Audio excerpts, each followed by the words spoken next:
This is Franz Kafka, the celebrated writer whose bleak fiction would often end in futility, his characters forever drenched in anxiety and pain. From when he was in his 30s, his health began to deteriorate and he was advised light daily physical activity. So there he was in Berlin at the age of 40 taking his daily walk around the park. He noticed a little girl, all by herself, sobbing inconsolably. He asked her the matter. She had lost her teddy bear, searched for him everywhere, but couldn't find him. Kafka, moved by this child's condition, sat down next to her on that park bench. "Don't cry, little one. Your teddy isn't lost. He's off on a journey." Noticing the child wipe her tears and look up at him, Kafka went on, "An adventure, if you will." "But how do you know this?" "Well, he told me. You see, he had to rush to make the train, but saw me on the way to the station and gave me a letter." "So where is it, this letter?" the child asked. "Ah, I've forgotten it at home. Meet me at tomorrow and I'll give it to you." That said, Kafka rushed home, sat at the table where he had written his greatest works, now putting pen to paper to draft a seemingly simple postcard, spending hours following on its wording. The next day, he returned with a letter written in the voice of the little girl's teddy bear. It read that the bear was missing her immensely, but he'd embarked on a dream he'd held for a long while, that of seeing the world. He was visiting such exotic, beautiful places. He was meeting such fascinating people. He was learning something new every hour. He was having such a good time.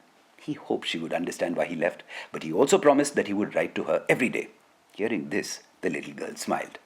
Franz Kafka would write a letter every day and upon meeting his new friend, that beautiful child, read out her bear's brand new adventure. He continued this for several weeks following, regaling the child with daily stories, fueling her imagination.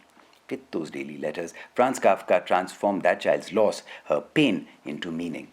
And then one evening, when Kafka met the child at the park, he didn't have a letter.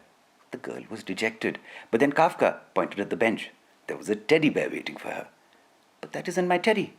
"You know, little one, travel transforms a person. It changes the way they look at things. And on occasion, they themselves change so much that they don't even look like the same person."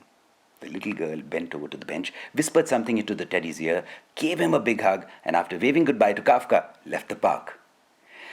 This would be the last time they would meet. Within the year, Kafka's health would decline and he would pass away. Several years passed. The girl now had grown into a young lady.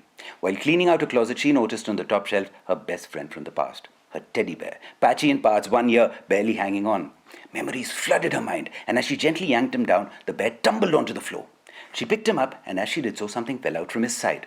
It was a letter. It read, "Everything you love will probably be lost. But in the end, remember this.